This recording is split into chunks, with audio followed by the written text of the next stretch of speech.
Operations ম্যানেজমেন্টের chapter capacity planning.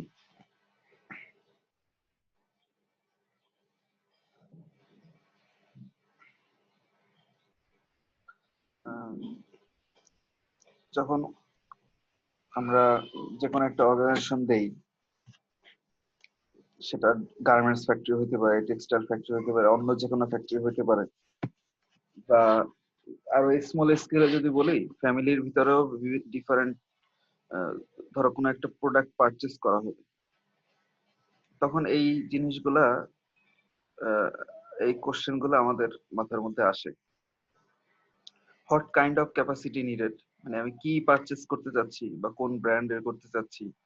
How much capacity, মানে যে মেশিনটা পারচেস করব সেইটার কি ক্যাপাসিটির হবে, বড় মেশিন হবে, ছোট মেশিন হবে, মাঝারি মেশিন হবে, বা কি পরিমাণ সে ডিমান্ডকে ফুলফিল করতে পারবে কিনা।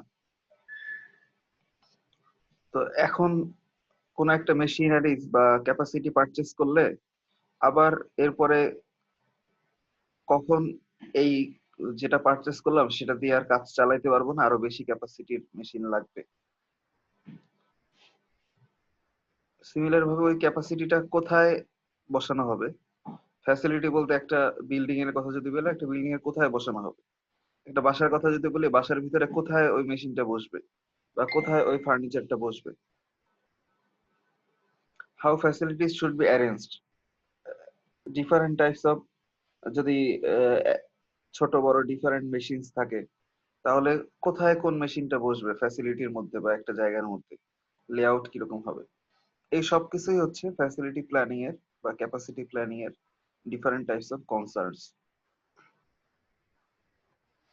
The number of units a facility can hold, receive, store or produce in a period of time, এটাকে আমরা বলি capacity. Number of units A facility can hold, মানে স্টোর করে রাখা বা ইনভেন্টরি করে রাখা। রিসিভ, স্টোর সেকশন হলে রিসিভ করে রাখবে বা স্টোর করে রাখা। অর মেশিনের ক্ষেত্রে প্রডিউস, তাহলে হোল্ড বা ইনভেন্টরি করে রাখা। যদি বলি যে একটা, যদি বলি একটা আলমিরা, এর ভিতরে কি পরিমাণ কাপড় হোল্ড করতে পারে। যদি রিসিভের কথা বলি, কি পরিমাণ কোন একটা প্রোডাক্ট একটা নির্দিষ্ট টাইমে কতগুলো প্রোডাক্ট রিসিভ করতে পারবে। স্টোরের কথা বলি যে কতগুলো প্রোডাক্ট স্টক করে রাখা যাবে। বা মেশিনের কথা যদি বলা হয় কতগুলো প্রোডাক্ট প্রডিউস করতে পারবে একটা নির্দিষ্ট পিরিয়ড অফ টাইমে, সেটাকেই ক্যাপাসিটি বলা যাবে। আরেকটু ক্লিয়ার ভাবে বললে, ধরো যদি একজন মানুষকে বলা হয় যে ঠিক আছে 1 প্লেট ভাত খেতে হবে বা 1 প্লেট খাবার খেতে হবে, সে ওইটাকে খাবে। এরপরে খুব টেস্টি হলে সে হয়তো আরো কিছু নিবে, বা ম্যাক্সিমাম সে 2 প্লেট খাচ্ছে। কয়েকজন এক্সেপশনাল ক্ষেত্রে হয়তো আরো কিছুটা বেশি খেতে পারবে, কিন্তু এরপরে কিন্তু চাইলেও আর খেতে পারবে না। তাহলে এই যে আপার লিমিট বা সিলিং, সেটাই হচ্ছে তার ম্যাক্সিমাম লিমিট। তাহলে ক্যাপাসিটি দ্বারা একটা ম্যাক্সিমাম লিমিট বা একটা আপার লিমিট কে বোঝায় বা সিলিং কে বোঝায়, যে এর চাইতে বেশি আর সে হ্যান্ডেল করতে পারে না। ইকুইপমেন্টস বা মেশিনারিজ, এগুলোর ক্ষেত্রেও এই একই কথা প্রযোজ্য, যে ম্যাক্সিমাম কি পরিমাণ মেশিন পারচেস করে একটা ফ্যাসিলিটির মধ্যে রাখা যাবে। বা স্পেসের ক্ষেত্রে, স্টোরের ক্ষেত্রে স্পেসের ব্যাপার, যে ম্যাক্সিমাম কি পরিমাণ স্পেস আছে। ওয়ার্কারদের ক্ষেত্রে বা এমপ্লয়ি স্কিলস এর ক্ষেত্রে ম্যাক্সিমাম কি পরিমাণ ওয়ার্কার এখানে আছে। তাহলে এগুলো হচ্ছে একটা ক্যাপাসিটির মেজারমেন্ট। তো চ্যাপ্টারের নাম যেহেতু ক্যাপাসিটি প্ল্যানিং, তাহলে এই যে ক্যাপাসিটি প্ল্যানিং এর যে কোশ্চেন গুলা, এইগুলোকে ম্যানেজ করতে হবে এমন ভাবে, বা আমার ফ্যাক্টরির ক্যাপাসিটিটাকে এমন ভাবে সিলেক্ট করতে হবে যাতে আমার সাপ্লাই চেইনটা ঠিক থাকে, অর্গানাইজেশনের লং টার্ম গোল যেটা, এইটা যাতে অ্যাচিভ করা যায়। ক্যাপাসিটি প্ল্যানটা এমন হইতে হবে যাতে আমার ডিমান্ডের চাইতে ক্যাপাসিটি যদি খুব বেশি বেশি হয়, যেটাকে আমরা ওভার ক্যাপাসিটি বলবো, সেইটাও সমস্যা। আর আন্ডার ক্যাপাসিটি হলে সেটাও সমস্যা।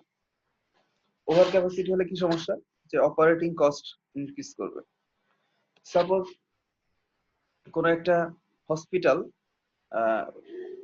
250 বেড হইলেই ভালোভাবে রান করবে। এখানে ডিমান্ড, পেশেন্টদের ডিমান্ড হচ্ছে 250 বেড যদি থাকে তাহলে মোটামুটি বেড গুলা ফিল আপ থাকে। তাহলে 500 বেডের একটা হসপিটাল করা হলো একটা জায়গার মধ্যে, তাহলে দেখা যাবে যে এই বাকি যে বেড গুলা থাকবে, বাকি যে স্পেস গুলা থাকবে, তাদের জন্য ডিফারেন্ট মেশিনারিজ লাগবে, তাদের জন্য ডিফারেন্ট ম্যান পাওয়ার লাগবে, এদেরকে স্যালারি দিতে হবে, ইউটিলিটিস লাগবে, তারপর আলাদা স্পেস লাগতেছে। এই সব কিছু মিলে দেখা যাবে যে ওভার ক্যাপাসিটির জন্য অপারেটিং কস্ট অনেক বেড়ে যাচ্ছে। অপারেটিং কস্ট বেড়ে যাওয়া মানে যে কোনো কস্ট বেড়ে যাওয়া মানে হচ্ছে প্রফিট মার্জিন কমে যাবে। আবার যদি আন্ডার ক্যাপাসিটি হয় সেক্ষেত্রে যেটা হবে যে রিসোর্স কম থাকার কারণে possible loss of customers. Inventory management chapter যখন পড়াইছিলাম তখন তোমাদেরকে বলছিলাম যে উম, আমাদের এই যে শর্টেজ কস্ট যেটা ছিল, যে কাস্টমার কোনো একটা সময় এসে যদি ফিরে যায় তাহলে কিন্তু সে দেখা যাবে যে যার কাছ থেকে কখনো ফিরে যায় না, যার কাছ থেকে সবসময় অ্যাভেলেবেল সার্ভিস পায় তার কাছ থেকেই সবসময় সার্ভিস নিতে চাবে আর কি।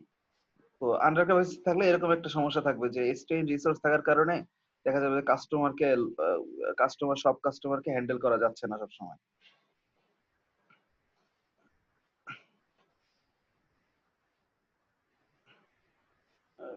এখানে আরো কিছু জিনিস খেয়াল রাখতে হয় ক্যাপাসিটি প্ল্যান করার সময়, যে হোয়াট কাইন্ড অফ ক্যাপাসিটি দরকার, আহ, সেই ডিমান্ডকে ফুলফিল করার জন্য হাউ মাস ক্যাপাসিটি দরকার, কখন দরকার। আর এর সাথে সেকেন্ডারি যে জিনিসগুলো দরকার, যে ক্যাপাসিটি কস্টিংটা কেমন হবে, তার এই পরিমাণ ক্যাপাসিটি করলে কি পরিমাণ বেনিফিট থাকবে, কি পরিমাণ রিস্ক থাকবে, সাস্টেনেবিলিটি কোনো ইস্যু আছে কিনা, যে এখন আমি ক্যাপাসিটি ইনক্রিজ করলাম, এটা আমার পুরো সিস্টেমটাকে সাস্টেইন করতে পারবে কিনা। আবার দেখা যায় যে আমাদের সুইং ফ্লোরে যেটা হয় বা অন্যান্য আহ, ক্ষেত্রেও হয় যে বলে যে আমার সুইং এর এফিসিয়েন্সি খুব কম বা এই ফ্লোরের এফিসিয়েন্সি খুব কম, সমস্ত মেশিন গুলো চেঞ্জ করে ফেলতে হবে, অনেকে এরকম সাজেশন দেয়। তাহলে কোন একটা ফ্লোরের সবগুলো মেশিন একবারে চেঞ্জ করা হবে, এরকম করে করা হবে নাকি এক একটা পার্ট বাই পার্ট বা মেশিন বাই মেশিন চেঞ্জ করা হবে, এগুলো এক একটা ডিসিশন নেওয়ার ব্যাপার। আর এই চেঞ্জ গুলা যদি করা হয় সেক্ষেত্রে সাপ্লাই চেইন এটাকে অ্যাডপ্ট করতে পারবে কিনা। তাহলে আহ, এই যে চেঞ্জ এর ব্যাপার যেহেতু আসলো, তাহলে এই চেঞ্জটা কত সময় ধরে করা হবে বা এই ক্যাপাসিটি প্ল্যানিংটা কত সময় ধরে করা হবে সেটা আবার টাইমের উপর ডিপেন্ড করে। একটা হচ্ছে long range planning, intermediate range planning, short range planning এরকম যদি বলি। শর্ট রেঞ্জ প্ল্যানিং মানে আমরা প্রতিদিন যে প্ল্যান গুলা করি, যে আজকের কোন মেশিনে কোন অর্ডারটা স্টার্ট হবে, আজকের এই ডাইং মেশিনে এই অর্ডারটা চলবে, এই বায়ারের এই অর্ডারটা চলবে, আজকের এই সুইং ফ্লোরের এই লাইনে এই বায়ারে এই অর্ডারটা চলবে। তো এই যে স্কেজুলিং করতেছি অর্ডার গুলা বা আহ, কোন একটা মানুষকে আমি একটা কাজ অ্যাসাইন করে দিচ্ছি, এই সব কিছু হচ্ছে শর্ট টাইম প্ল্যানিং। এখানে কিন্তু ক্যাপাসিটির চেঞ্জ হয় না। আরেকটা হচ্ছে ইন্টারমিডিয়েট রেঞ্জ প্ল্যানিং, যে আমার হাতে এক মাসে এতগুলা কাজ আছে বা এতগুলা অর্ডার আছে, এখন আমাকে সাব কন্ট্রাক্ট করতে হবে কিনা। দেখা গেল যে আমি যদি এই সবকিছু আমার নিজের ফ্যাক্টরিতে করতে চাই, আমার ফ্যাক্টরির ক্যাপাসিটি এই পরিমাণ নাই, তাহলে আমি কিছু সাব কন্ট্রাক্ট কিছু দেই, তাহলে আমি অন টাইমে ডেলিভারি করতে পারবো। অথবা আমি যদি কিছু ওয়ার্কার বেশি নেই তাহলে হয়তো ম্যানুয়াল লেবার ইউজ করে আমি ডেলিভারি করতে পারবো। এই ধরনের জিনিসগুলো হচ্ছে ইন্টারমিডিয়েট রেঞ্জ প্ল্যানিং, মানে একদিনের না, আবার লং টার্মও না। আর লং রেঞ্জ প্ল্যানিং যেগুলা, সেগুলো হচ্ছে যে আমি নতুন কোনো মেশিনারিজ পারচেস করব কিনা, নতুন একটা ফ্যাক্টরি ইনক্রিজ করব কিনা, নতুন ইকুইপমেন্ট আনবো কিনা, নতুন টেকনোলজি আনবো কিনা, এগুলো হচ্ছে লং টার্ম প্ল্যানিং। তো ক্যাপাসিটির ক্ষেত্রে দুইটা ইম্পর্টেন্ট ডিসিশনস বা দুই দুই ধরনের ক্যাপাসিটি, একটাকে বলা হয় ডিজাইন ক্যাপাসিটি আর একটাকে বলা হয় ইফেক্টিভ ক্যাপাসিটি। ডিজাইন ক্যাপাসিটিটা হচ্ছে ধরো কোনো একটা সুইং ফ্লোরের এক্সাম্পলে যদি আবার আসি, উম, দুই ধরনের কথা আছে। একটাকে বলে, তোমরা বোধহয় অ্যাপারেল ম্যানুফ্যাকচারের মধ্যে এটা পড়ছো, যে বেসিক বেসিক আইটেম হইতে পারে, এর সাথে আবার ক্রিটিক্যাল আইটেমও হইতে পারে। তাহলে বেসিক আইটেমের ক্ষেত্রে বেসিক আইটেম প্রোডাকশন করতে কম সময় লাগবে, ক্রিটিক্যাল আইটেম প্রোডাকশন করতে বেশি সময় লাগবে। একটা ইউনিট প্রোডাকশন করার স্টার্ট টু এন্ড টাইম, এটাকে যদি আমরা সাইকেল টাইম বলি, তাহলে বেসিক আইটেমের সাইকেল টাইম কম হবে আর ক্রিটিক্যাল আইটেমের সাইকেল টাইম বেশি হবে। বেসিক আইটেম 1 ঘন্টায় যত পিস প্রোডাকশন করা যাবে, ক্রিটিক্যাল আইটেম 1 ঘন্টায় তত পিস প্রোডাকশন করা যাবে না। তাহলে ধরো একটা ফ্লোরে যদি 8টা লাইন থাকে, এরকম যদি 10টা ফ্লোর থাকে, তাহলে টোটাল একটা ফ্যাক্টরির মধ্যে বা একটা বিল্ডিং এর মধ্যে ধরো 80টা লাইন। প্রত্যেক ফ্লোরের মধ্যে 8টা লাইন, 10টা ফ্লোরের মধ্যে 8 10 80টা লাইন। এটা ধরো একটা সুইং ফ্যাক্টরি। তাহলে কোন একটা লাইনে বেসিক স্টাইল চলতেছে, তাহলে ওই লাইনে ম্যাক্সিমাম প্রোডাকশন পাওয়া যাবে। তাহলে ওই ফ্লোরের 8টা লাইনেই যদি বেসিক স্টাইল চলে, তাহলে ওই ফ্লোরের ম্যাক্সিমাম আউটপুট পাওয়া যাবে। তাহলে একইভাবে 10টা ফ্লোরেই যদি বেসিক স্টাইল চলতে থাকে, তাহলে ওই দিনে দেখা যাবে যে ওই ফ্যাক্টরির মধ্যে ম্যাক্সিমাম প্রোডাকশন পাওয়া যাবে। তাহলে ডিজাইন ক্যাপাসিটি হচ্ছে এইটাই, যে সবগুলা মেশিনে সবগুলা লাইনে একদম বেসিক অর্ডার বা ম্যাক্সিমাম বেসিক অর্ডার চললে ম্যাক্সিমাম প্রোডাকশন পাওয়া যাবে, ম্যাক্সিমাম আউটপুট পাওয়া যাবে। যে ম্যাক্সিমাম আউটপুট এর চাইতে আর বেশি হওয়া সম্ভব না, এরকম করে যে ক্যাপাসিটিটাকে ক্যালকুলেট করা হয় সেটাকে বলা হয় ডিজাইন ক্যাপাসিটি। কোনো কোশ্চেন থাকলে বলতে হবে। আর ইফেক্টিভ ক্যাপাসিটি হচ্ছে এই ডিজাইন ক্যাপাসিটি যেটা, এটা তো আইডিয়াল সিনারিও না যে সব সময় সব মেশিন বা সব লাইনে একদম বেসিক আইটেম চলবে বা সব অর্ডার বেসিক স্টাইলের হবে, এরকম না। ইফেক্টিভ ক্যাপাসিটিটা হচ্ছে এভারেজ করে, যে কোন লাইনে বেসিক চলবে, কোন লাইনে ক্রিটিক্যাল চলবে, কোন মিডিয়াম ক্রিটিক্যাল চলবে, এরকম। তাহলে এভারেজ করে যে ক্যাপাসিটিটাকে ক্যালকুলেট করা হয় সেটাকে বলা হচ্ছে ইফেক্টিভ ক্যাপাসিটি। তাহলে ইফেক্টিভ ক্যাপাসিটির চাইতে ডিজাইন ক্যাপাসিটি সবসময় বেশি হবে। তাহলে এই দুইটা টার্মের সাথে আবার আর অন্য দুইটা টার্ম রিলেটেড, একটাকে বলা হয় এফিসিয়েন্সি আর একটাকে বলা হয় ইউটিলাইজেশন। এফিসিয়েন্সির ফর্মুলা হচ্ছে অ্যাকচুয়াল আউটপুট ডিভাইডেড বাই হচ্ছে ইফেক্টিভ ক্যাপাসিটি, আর ইউটিলাইজেশনের ফর্মুলা হচ্ছে actual output divided by design capacity.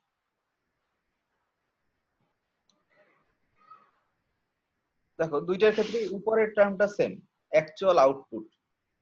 তাহলে অ্যাকচুয়াল আউটপুট বলতে কোন এরকম ভাবে যদি বলি যে কোন একটা পার্টিকুলার ডেতে কি পরিমাণ প্রোডাকশন হয়েছে, সেটাকে আমরা বলতে পারি অ্যাকচুয়াল আউটপুট। আর নিচের অংশ দুইটা কিন্তু ভ্যারি করতেছে, একটা হচ্ছে ইফেক্টিভ ক্যাপাসিটি আর একটা হচ্ছে ডিজাইন ক্যাপাসিটি। তাহলে বলো তো কোন একটা পার্টিকুলার ডেতে কোন একটা ফ্যাক্টরির জন্য এফিসিয়েন্সি বেশি হবে নাকি ইউটিলাইজেশন বেশি হবে? ইফেক্টিভ ক্যাপাসিটি নরমালি কম হবে না স্যার? ডিজাইন ক্যাপাসিটি তো বেশি, তাহলে এফিশিয়েন্সিটা বেশি হবে। হ্যাঁ, ইউটিলাইজেশনের চাইতে এফিসিয়েন্সি সবসময় বেশি হবে।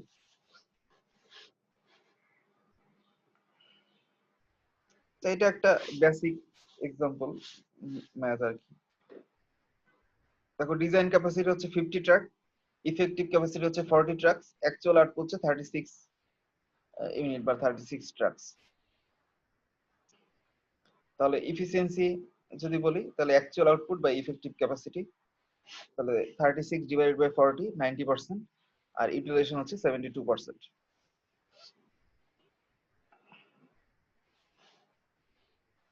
আচ্ছা, economies of scale, diseconomies of scale, এটা আরেকটা টার্ম। সেটা হচ্ছে যে যখন ক্যাপাসিটির বা নাম্বার অফ ইউনিট যখন ইনক্রিজ করে, নাম্বার অফ ইউনিট যখন ইনক্রিজ করে, তখন যদি এভারেজ ইউনিট কস্ট ডিক্রিজ করতে থাকে, তখন সেই রেঞ্জটাকে বলা হয় ইকোনমিজ অফ স্কেল। আর নাম্বার অফ ইউনিট যদি ইনক্রিজ করে, সেক্ষেত্রে যদি এভারেজ ইউনিট কস্ট যদি ইনক্রিজ করতে থাকে, তাহলে সেটাকে বলে ডিস ইকোনমিজ অফ স্কেল। আবার একটু ক্লিয়ার করতেছি, যে হসপিটালের যে এক্সাম্পলটা দিছিলাম ওইটা থেকে যদি বলি, ধরো 250টা হচ্ছে 250 বেড দরকার, এটা হচ্ছে অপটিমাম লেভেল। এখন ডিজাইন করা হয়েছে 250 বেডের জন্য, কোন একটা হসপিটালকে ডিজাইন করা হলো, বা 250 বেডের পেশেন্টের চাহিদা আছে, ডিমান্ড আছে। যখন পেশেন্টের পরিমাণ ইনক্রিজ করবে, তখন কিন্তু তার ওই যে টোটাল কস্টিংটা ওই 250-র মধ্যে ডিস্ট্রিবিউট হয়ে যাবে। পেশেন্ট যদি 100 হয়, তাহলে 100 জন পেশেন্ট থেকে যে ইনকাম হবে সেটা কিন্তু 250-র মধ্যে ডিস্ট্রিবিউট হবে। পেশেন্ট যদি 200 হয়, তাহলে 250-র মধ্যে যে কস্টিংটা হবে সেটা 200-র মধ্যে ডিস্ট্রিবিউট হবে। তার মানে পেশেন্টের 250 পর্যন্ত পেশেন্টের পরিমাণ যদি ইনক্রিজ করতে থাকে, তাহলে কিন্তু কস্ট পার পেশেন্ট কমতে থাকবে। কনসেপ্টটা ধরতে পারতেছো কিনা? যে অপটিমাম লেভেল হচ্ছে 250, তাহলে 0 থেকে 250 পর্যন্ত পেশেন্ট যত ইনক্রিজ করবে, তাহলে পার পেশেন্টের জন্য ইনকার্ড যে কস্টিং গুলা, এগুলা এভারেজ কস্ট হিসাবে কমতে থাকবে। আর ডিসইকোনমিজ অফ স্কেলে কি হবে? অপটিমাম লেভেলের পরে সেক্ষেত্রে ম্যাক্সিমাম অপটিমাম লেভেল হচ্ছে 250। এর চেয়ে বেশি যখন ক্যাপাসিটি ইনক্রিজ করা হবে, তখন কিন্তু পেশেন্টের এই পরিমাণ বা ডিমান্ড এই পরিমাণ থাকবে না।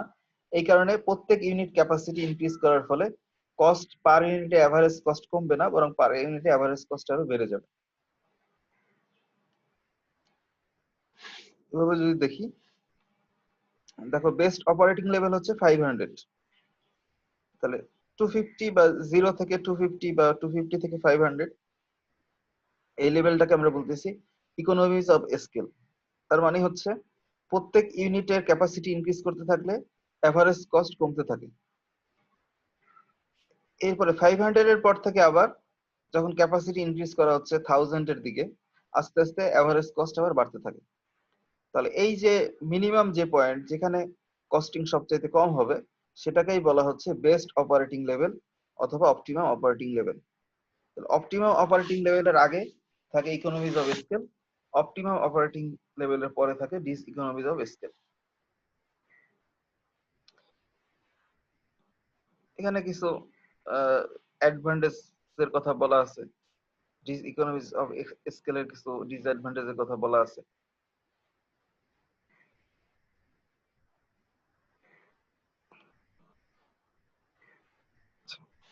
এটা হচ্ছে এক্সপিরিয়েন্স কার্ভ বা লার্নিং কার্ভ বলে।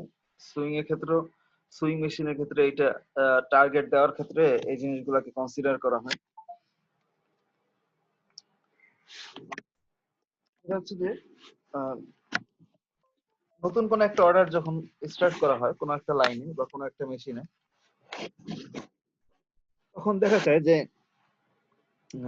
পার আওয়ারের যে প্রোডাকশন সেইটা যে পরিমাণ থাকে কম থাকে। তো আস্তে আস্তে যখন টাইম যাইতে থাকে, তখন তারা যখন ওই কাজটা করতে করতে এক্সপার্ট হয়ে যায় বা ফ্রিকোয়েন্টলি কাজটা করার ফলে আহ, তার এক্সপার্ট লেভেল গ্রো করে বা হ্যাবিচুয়েটেড হয়ে যায়, তখন সে পার আওয়ারে বেশি প্রোডাকশন করতে পারে। তাহলে পার আওয়ারে যখন বেশি প্রোডাকশন করতে পারবে, তাহলে কি আমার পার আওয়ারে আমি একটা লাইনে যদি সাপোজ 25 জন এমপ্লয়ি থাকে বা 25 জন ওয়ার্কার থাকে, তাহলে 25 জন ওয়ার্কারের স্যালারি তো ফিক্সড। তাহলে 25 জন ওয়ার্কার 50 পিস তৈরি করতো প্রথম দিন, তাহলে এক একজন ওয়ার্কার প্রতি ঘন্টায় 2 পিস প্রোডাকশন করতেছে। তাহলে তার আওয়ারলি স্যালারি আর 2 পিস প্রোডাক্টের স্যালারি, 2 পিস প্রোডাক্টের প্রোডাক্ট ভ্যালু, এটা দিয়ে কিন্তু আমি কস্ট আর price per unit, price per worker আমি বের করতে পারি।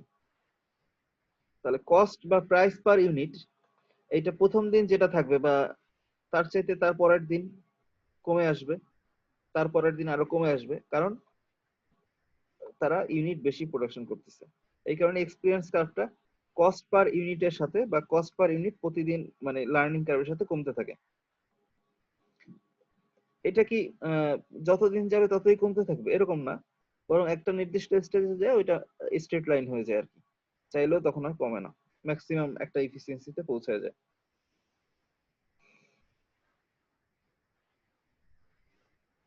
তাহলে ক্যাপাসিটির ক্ষেত্রে আহ, যে বলছিলাম যে মিডিয়াম রেঞ্জ, মানে short term planning, long term planning, আর হচ্ছে মিডিয়াম রেঞ্জের প্ল্যানিং, এগুলা এই তিনটা টাইপের বলছিলাম। এই ফর্মুলাটাকে একটু খাতায় লিখে নাও আর কি। NR, number of required machines, এরপরে হচ্ছে PI, DI, T, এই ডেফিনেশন গুলো একটু খাতায় লিখে রাখো।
স্যার,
আচ্ছা দেখো এখানের প্রবলেমটা তিনটা প্রোডাক্ট আছে, প্রোডাক্ট 1, প্রোডাক্ট 2, প্রোডাক্ট 3, মানে তিনটা অর্ডার আছে। তো এই তিনটা অর্ডারের অর্ডার কোয়ান্টিটি সাধারণত একটা অর্ডার নাম্বারে অর্ডার একবারই হয় যে কোনো বায়ারের ক্ষেত্রেই। তাহলে একবার অর্ডার হওয়া মানে বছরে একবার যদি বলি, তাহলে বছরের আনলিমিটেড একটাই অর্ডার। তাহলে অ্যানুয়াল ডিমান্ড হচ্ছে ধরো 400 ইউনিট, 300 ইউনিট, 700 ইউনিট।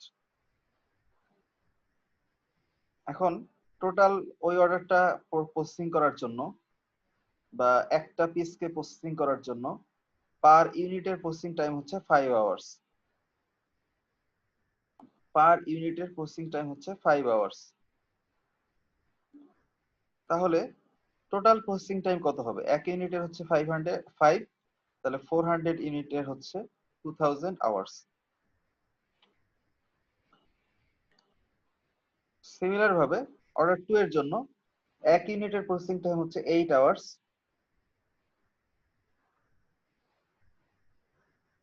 তাহলে অ্যানুয়াল ডিমান্ড 300, তাহলে টোটাল লাগবে হচ্ছে 2400 আওয়ার্স।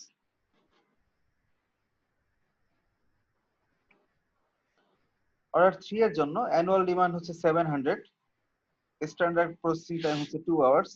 তাহলে টোটাল লাগবে হচ্ছে 1400 আওয়ার্স।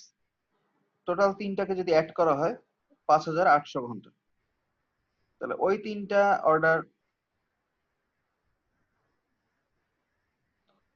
তিনটা অর্ডারের জন্য টোটাল রিকোয়ারমেন্ট টাইম হচ্ছে 5800 ঘন্টা।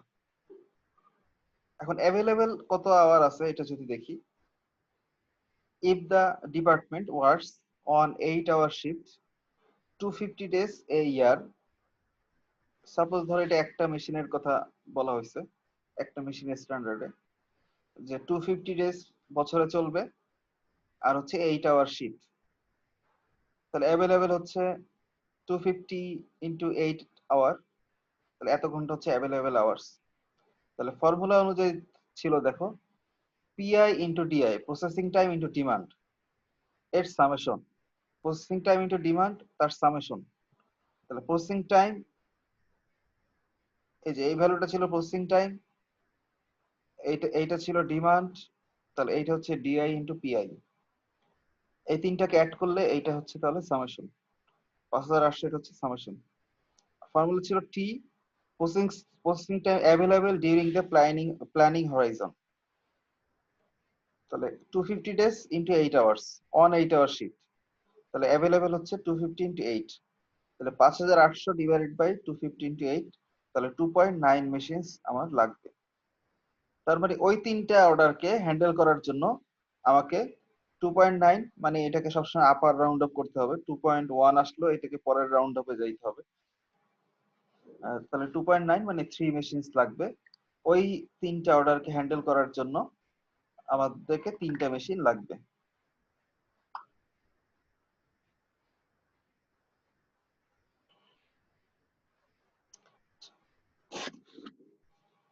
এরপরে ক্যাপাসিটি আরো দুইটা টার্ম আছে, একটাকে বলে ক্যাপাসিটি কুশন আর একটাকে বলে ক্যাপাসিটি গ্যাপ। আমার যে পরিমাণ ক্যাপাসিটি দরকার এর চাইতে যদি ক্যাপাসিটি বেশি থাকে, যে পরিমাণ দরকার তার চাইতে যদি ক্যাপাসিটি বেশি থাকে, তখন সেটাকে বলে ক্যাপাসিটি কুশন। তাহলে দেখো যে 100% ক্যাপাসিটি আছে, সাপোজ আমার 10টা মেশিন আছে, তাহলে 10টা মেশিন হচ্ছে 100%। তাহলে এখন হাতে যে যতগুলো অর্ডার আছে সেই অর্ডার গুলার মধ্যে ইউটিলাইজেশন হচ্ছে ধরো 9টা মেশিন ইউটিলাইজ হচ্ছে, তাহলে 10টার মধ্যে 9টা ইউটিলাইজেশন হচ্ছে 90%। তাহলে ক্যাপাসিটি কুশন হচ্ছে 10%। দ্যাট মিনস যে 10% আমার ক্যাপাসিটি কুশন বা ক্যাপাসিটি এক্সট্রা আছে।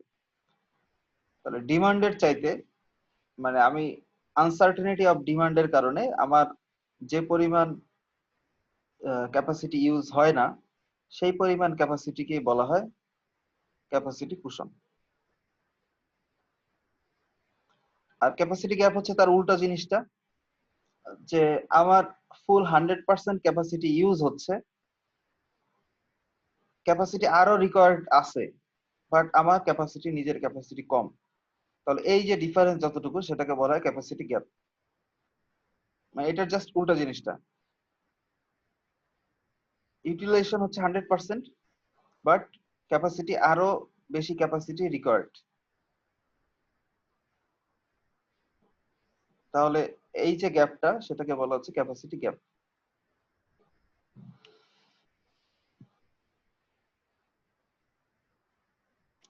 প্রোডাক্ট ক্যাপাসিটি প্ল্যানিং তো বোঝা গেল।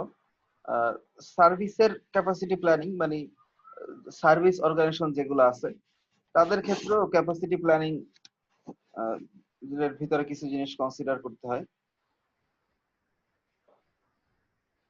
এবং কনসিডার করার ক্ষেত্রে কিছু চ্যালেঞ্জও ফেস করতে হয়, যে কাস্টমারদের কত মানে কাছাকাছি সার্ভিস সেন্টার গুলো থাকবে, কাস্টমারের ডিমান্ড কত পরিমাণ ভ্যারি করবে, বা কাস্টমারের ডিমান্ড কেমন থাকবে, এবং আমি যে সার্ভিস পয়েন্টটা দিব তারা কাস্টমারের কোন কোন কোন জিনিসগুলোকে হ্যান্ডেল করতে পারবে, কোন কোন জিনিসগুলোকে হ্যান্ডেল করতে পারবে না। তাহলে টাইমের একটা ব্যাপার থাকতেছে, লোকেশনের একটা ব্যাপার থাকতেছে, আর এটা হচ্ছে ডিমান্ডের ভোলাটিলিটি বা ডিমান্ডের চেঞ্জের একটা ব্যাপার থাকতেছে। এই সব কিছু হচ্ছে সার্ভিস অর্গানাইজেশনের ক্ষেত্রে এই জিনিসগুলো একটা কনসার্ন। বাট প্রোডাক্ট বা গুডস ক্যাপাসিটি প্ল্যানিং এর ক্ষেত্রে এই জিনিসগুলো মোটামুটি ফিক্স থাকে।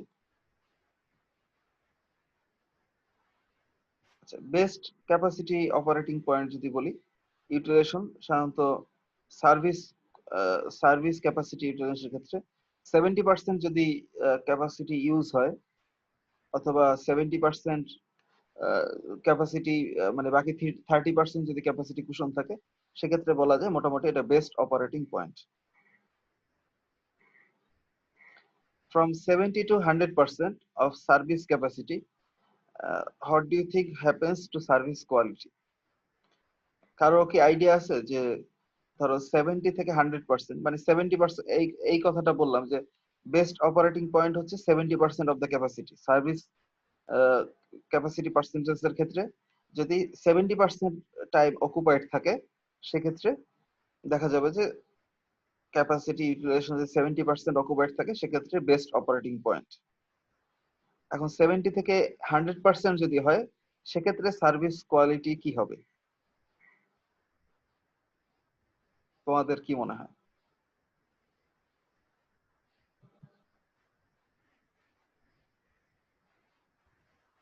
কমে যাবে। জাস্ট একটা ব্যাংকের কথা যদি চিন্তা করো, জাস্ট 10টা থেকে অপারেটিং আওয়ার শুরু করে 4টা পর্যন্ত সে খালি মানুষ, সে চেক জমা নিয়েই যাচ্ছে, সে কাজ করেই যাচ্ছে। তো এরকম করতে থাকলে কিন্তু সে, তার কোনো ব্রেক নাই। ব্যাংকে তো সাধারণত দেখা যায় যে সরকারি দুই একটা ব্যাংকে দেখা যায় পলিসি করে লাঞ্চ আওয়ার রাখে, বাকি বেসরকারি ব্যাংকগুলোতে তো লাঞ্চ আওয়ারও রাখে না, বাই টার্ন একজনের পর একজন লাঞ্চ করে আসে, মানে ফুল টাইমই সার্ভিস দেয়। তাহলে এরকম যদি আনইন্টারাপ্টেড সার্ভিস দিতে থাকে, একদম কোনো গ্যাপ না পায় বা কোনো রেস্ট না পায়, কন্টিনিউয়াস ভাবে কাজ করতেই থাকে, সেক্ষেত্রে কিন্তু দেখা যাবে যে কাস্টমার সার্ভিসটা ভালো হবে না, কাস্টমারের সাথে ভালো বিহেভ মানে চাইলেও আর করা যায় না আর কি। একটা সময় মানুষের উপর ফ্যাটিক চলে আসে, ভুল হয়, এই প্রবলেম গুলো হয়। আচ্ছা, ক্যাপাসিটি এক্সপ্যানশন, যদি আমার ধরো ক্যাপাসিটি গ্যাপ আছে বলতে, যে আমার ডিমান্ড ইউটিলাইজেশন হচ্ছে 100% ইউটিলাইজড হচ্ছে আমার কারেন্ট ক্যাপাসিটি, আবার মার্কেটে আরো ডিমান্ড আছে। তাহলে মার্কেটে আরো ডিমান্ড যেহেতু আছে, তার মানে আমার ক্যাপাসিটির মধ্যে গ্যাপ আছে। তাহলে এই ক্যাপাসিটি গ্যাপটাকে আমি ফুলফিল করার জন্য, বা ক্যাপাসিটি আমি ইনক্রিজ করতে চাই বা এক্সপ্যান্ড করতে চাই, তাহলে কিছু জিনিস কনসিডার করতে হয়, যে কি ভলিউমে ক্যাপাসিটিটা ইনক্রিজ করব আর কি।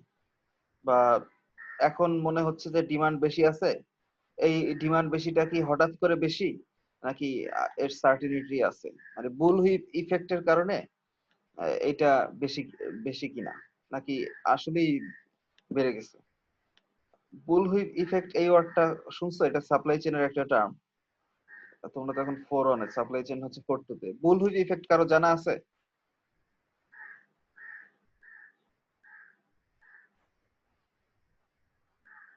বুল হুইপ ইফেক্ট, অনেকে তো সিএসসিএ কোর্সটা করো, বা তারা হয়তো জানতে পারো।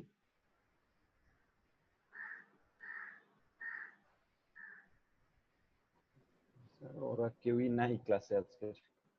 হ্যাঁ, স্যার ওই সিএসসি যাদের করা আছে ওরা কেউই নাই স্যার আজকে ক্লাসে। সিএটা ছিল ও মনে হয়। আচ্ছা সহজ ভাবে যদি বলি, ধরো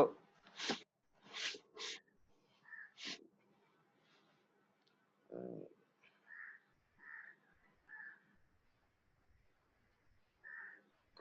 তোমাদের কোনো একটা ব্যাচের কোনো একটা ডিপার্টমেন্টের ক্লাস পার্টি হয়েছে। ক্লাস পার্টিতে তোমরা সবাই চিন্তা করলো যে আজকে ক্লাস পার্টিতে খাবারের আইটেমের সাথে কোক খাবা। তাহলে যেটা করলা যে হলের পাশের থেকে অথবা ভার্সিটির পাশের কোনো একটা দোকান থেকে এরকম কয়েক কেস কোক নিয়ে আসলাম। তো ও হিসাব করে দেখলো যে আজকের তো রেগুলার চাইতে বেশি আমার সেল হয়েছে, আমার মনে হয় ডিমান্ড বেড়ে গেছে। সে যে সে যেটা করলো, তাকে যে সাপ্লাই দেয়, তার দোকানে যে কোক দিয়ে যায় ডিস্ট্রিবিউটর, তাকে সে বললো যে ভাই আমার কোকের বেড়ে গেছে, কোকের ডিমান্ড বেড়ে গেছে, কালকের থেকে আমাকে বেশি পরিমাণ কোক দিয়েন। তো ডিস্ট্রিবিউটর আবার দেখা যাচ্ছে যে সে যেখান থেকে নিয়ে আসে, সেন্ট্রাল ডিস্ট্রিবিউশন যেখান থেকে নিয়ে আসে, সে এরকম কয়েকটা দোকান থেকে এই ইনফরমেশনটা শুনে সে দেখা যাচ্ছে যে তোমরা হয়তো 100 পিস কোক নিয়ে আসছিলা, কিন্তু দেখা যাচ্ছে সে যে এরকম কয়েকটা দোকান থেকে এরকম ইনফরমেশন শুনে সে বললো যে 1000 পিস, কালকের থেকে 1000 পিস বেশি আমি ডিস্ট্রিবিউট করব। সে আবার প্রোডাকশনে যে বলতেছে 1000 পিস ডিমান্ড বেড়ে গেছে, তাহলে প্রোডাকশন ক্যাপাসিটি বাড়াইতে হবে, আমি 2000 পিসের প্রোডাকশন ক্যাপাসিটি বাড়াই ফেলবো। মানে এরকম প্রত্যেকটা স্টেজে সে হাতে রেখে রেখে দেখা যাচ্ছে যে কিছু পরিমাণ বাড়ায় দিচ্ছে আর কি। তো এরকম বাড়ানোর ফলে দেখা যাচ্ছে যে অ্যাকচুয়াল ডিমান্ড বাড়ছিল হয়তো 100টা, অথবা আলটিমেটলি কোনো কারণে বাড়াই নাই, কিন্তু দেখা যাচ্ছে যে এই সাপ্লাই চেনের মধ্যে দেখা যায় যে খুব একটা ড্রাস্টিক্যাল ইফেক্ট পড়ে যায় ইনফরমেশনের, একদম আহ, আহ, মানে ক্লিয়ার ইনফরমেশনের না থাকার কারণে দেখা যায় যে একদম ম্যানুফ্যাকচারার আর হচ্ছে এন্ড ইউজার বা কাস্টমার, এদের মাঝখানে ডিমান্ড আর সাপ্লাইয়ের অনেক একটা গ্যাপ তৈরি হয়ে যায়। এই ইফেক্টটাকে বুল হুইপ ইফেক্ট বলে আর কি। তাহলে ওইটাই আর কি, যে certainty of the anticipated demand, নাকি এটা একটা বুল হুইপ ইফেক্টের কারণে ডিমান্ড ইনক্রিজ করছে, এই জিনিসটা ক্যাপাসিটি এক্সপ্যান্ড করার আগে চিন্তা করতে হবে।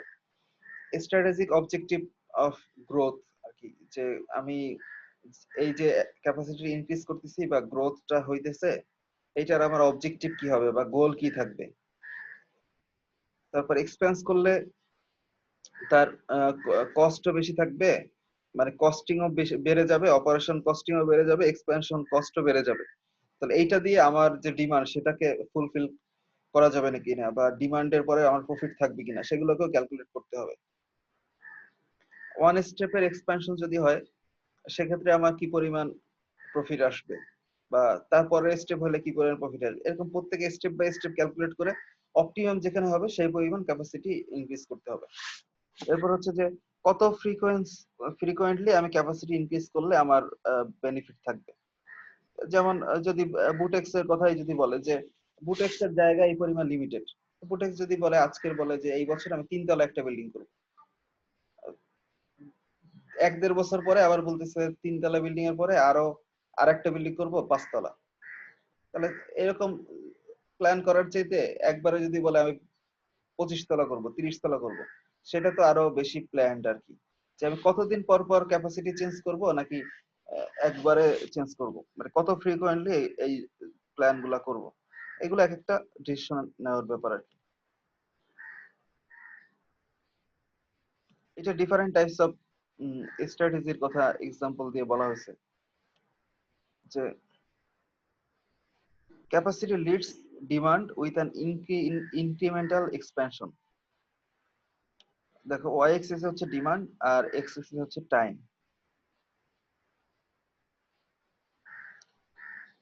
এক্ষেত্রে যেটা হচ্ছে দেখো, এইটা হচ্ছে এক্সপেক্টেড ডিমান্ড, এই যে এই লাইনটা।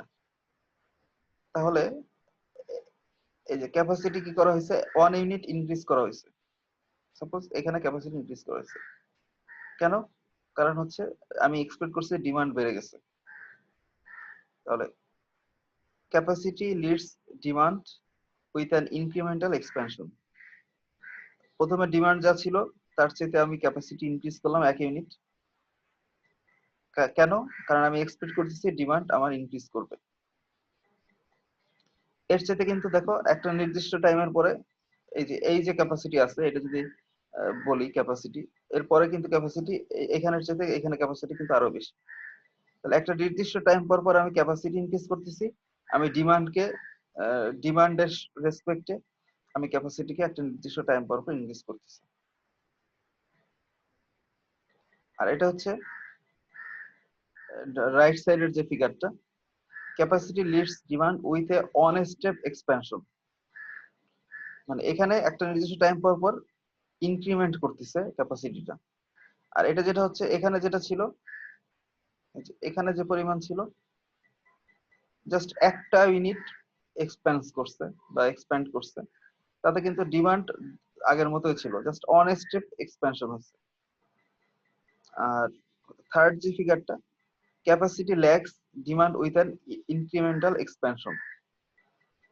এটার মানে হচ্ছে প্রত্যেক ক্ষেত্রেই এই যে এখান থেকে এইটুক হচ্ছে তাহলে ক্যাপাসিটি গ্যাপ, এই যে এইটুক হচ্ছে ক্যাপাসিটি আর এইটুক হচ্ছে ডিমান্ড, তাহলে এইটুক হচ্ছে ক্যাপাসিটি গ্যাপ।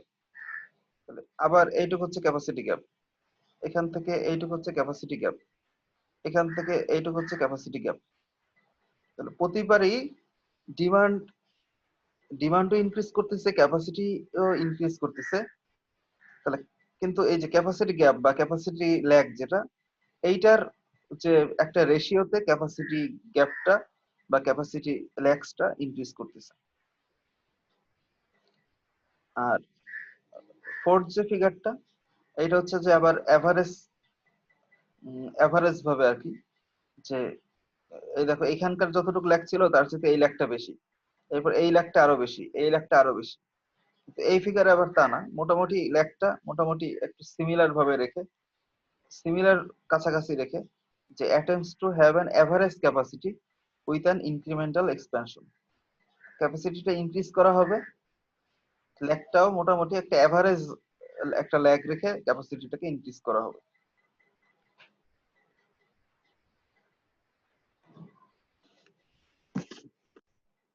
যে আগের ফিগার, প্রথম পেজের ফিগার গুলাই আবার এখানে জাস্ট বড় করে দেখানো হয়েছে। আর একটা ডিসিশন হয় ক্যাপাসিটির ক্ষেত্রে, যে আমি কোন একটা প্রোডাক্টকে আমরা মেক করব নাকি বাই করব। এক্ষেত্রে হচ্ছে যে এক্ষেত্রেও কিছু জিনিস কনসিডার করতে হয়, যে আমার এইটা মেক করার মতো অ্যাভেলেবেল ক্যাপাসিটি আছে কিনা, এক্সপার্টাইজ আছে কিনা, কোয়ালিটি ঠিক থাকবে কিনা, বাই করে নিয়ে আসলে কোয়ালিটি ঠিক থাকবে কিনা, নাকি মেক করতে হবে কোয়ালিটি ঠিক রাখার জন্য, এর ডিমান্ডটা কেমন, কস্ট কেমন বা রিস্ক কেমন, এই সব কিছুকে চিন্তা করে মেক অর বাই ডিসিশন গুলো নিতে হয়। এখানে একটা এক্সাম্পল আছে, দেখো কোশ্চেনটা একটু পড়ো।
কোশ্চেনটা বুঝতে পারছো কিনা?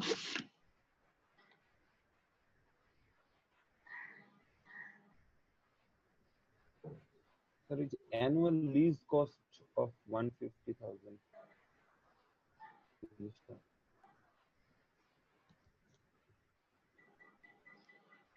পিয়েতা বলো তো কোশ্চেন পরে কি বুঝতে পারছো?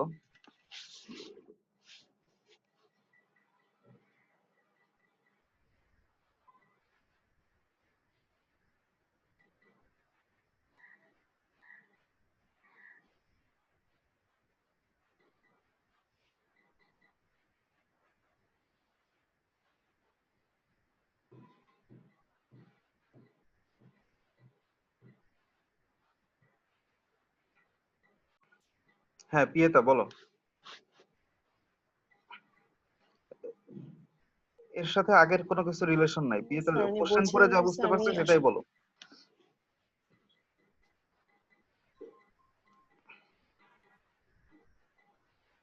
মানে সলভ করতে বলি নাই তো তোমাকে, জাস্ট কোশ্চেনটাই এক্সপ্লেন করো আর কি, মানে ইংরেজি পড়ে যতটুকু বোঝা যাচ্ছে আর কি।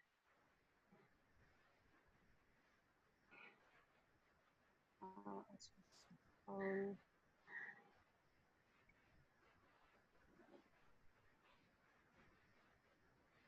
মানে স্যার এখানে অ্যানুয়াল লিজ কস্ট দেওয়া $150,000।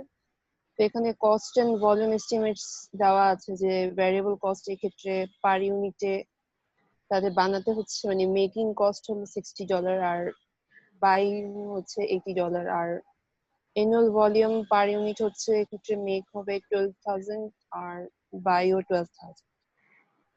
তো বলা হয়েছে যে given this number should the farm buy or make this item, মানে এখান থেকে ওদের ডিসাইড করতে হবে যে যা যা ভ্যারিয়েবল কস্ট আর অ্যানুয়াল ভলিউমের মানে অ্যামাউন্ট দেওয়া আছে সেক্ষেত্রে ওরা কি বাই করবে আর মানে আইটেম গুলো মেক করবে।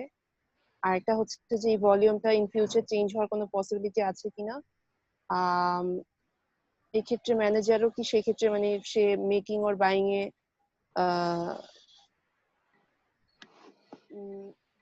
ম্যানেজার আচ্ছা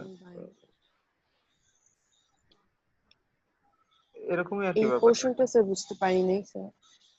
একটা হচ্ছে যে দেখো সে যদি নিজেরা প্রোডাকশন করে, making the item would involve an annual lease cost 1,50,000।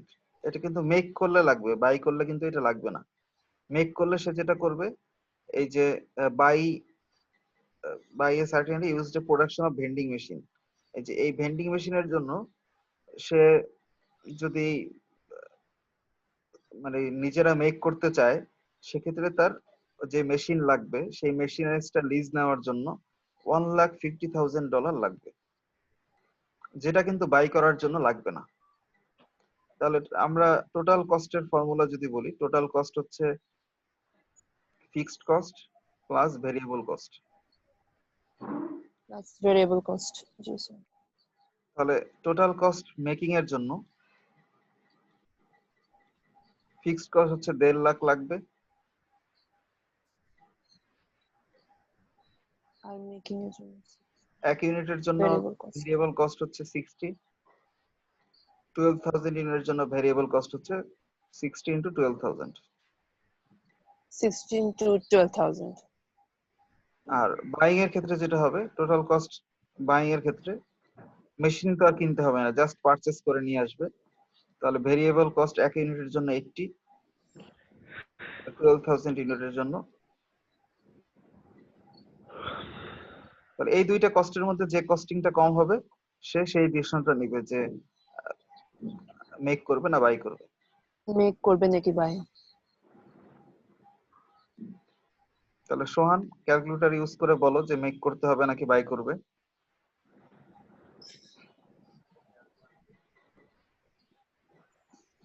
8,70,000 আর এদিকে তো 9,60,000 তাহলে স্যার মেক করবে। মেক করবে। মেক করবে। নাম্বার বি তে বলা আছে যে এই 12,000 এর জন্য তো এরকম আমরা নাম্বার বি তে বলা আছে যদি ফার্দার এই ভলিউমটা 12,000 সেক্ষেত্রে at hot volume at would the manager be indifferent between making and buying? Make করলেও যে কস্টিং হবে, বাইং করলেও মানে বাই করলেও একই কস্ট হবে, কোন ভলিউমের জন্য বা কোন কোয়ান্টিটির জন্য? স্যার কথাগুলো বোঝা যাচ্ছে না, শব্দ হচ্ছে প্রচুর, একটা শব্দ আসতেছে, আপনার কথা আমরা কিছু বুঝতেছি না। সোহানের ওখান থেকে শব্দ আসতেছে।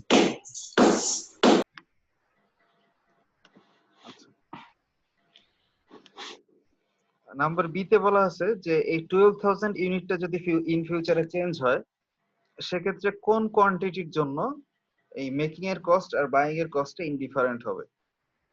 তাহলে এই যে 12,000 যেটা ছিল এখানকার যে দুইটা ইকুয়েশনে, এই 12,000 টাকে কিউ ধরে ফেলবা। সাপোজ ফর কি ইউনিট নাম্বার বি এর জন্য, এই কিউ ইউনিটের জন্য এই যে 12,000 এর জায়গায় এখানে কিউ, এখানেও 12,000 এর জায়গায় কিউ ধরে এখানে এটা লিখবা যে যেহেতু বলছে দুইটা কস্ট ইনডিফারেন্ট হবে, মানে দুইটা কস্ট সেম, তাহলে নাম্বার বি এর জন্য total cost make equal to total cost buy, এটা ধরে কিউ এর ভ্যালু বের করতে হবে। করে ফেলো।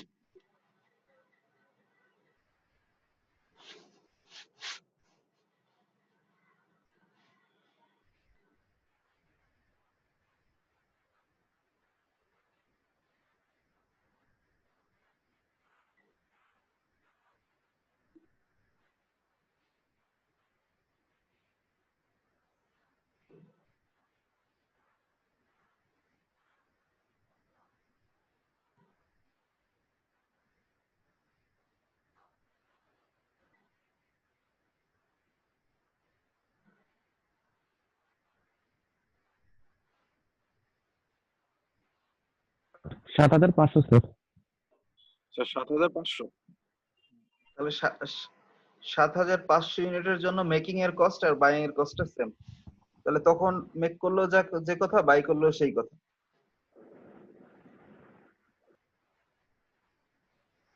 স্যার এ নাম্বারটাতে তো বাইং কস্ট হচ্ছিল 840, মানে 840,000। আবার কি বলো?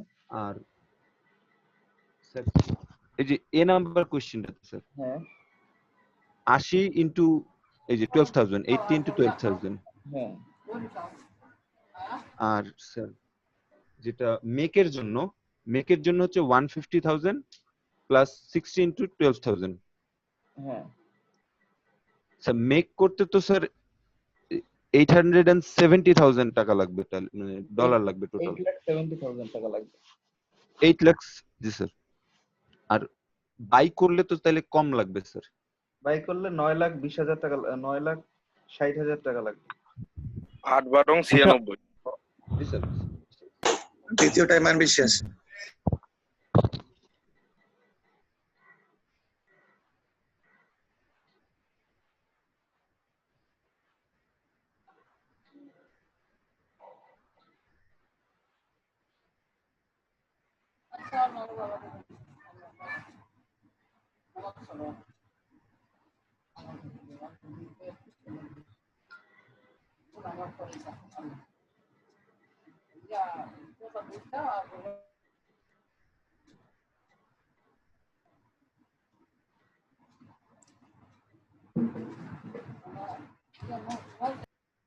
আচ্ছা, এখানে তাহলে আজকে শেষ করি আর কি।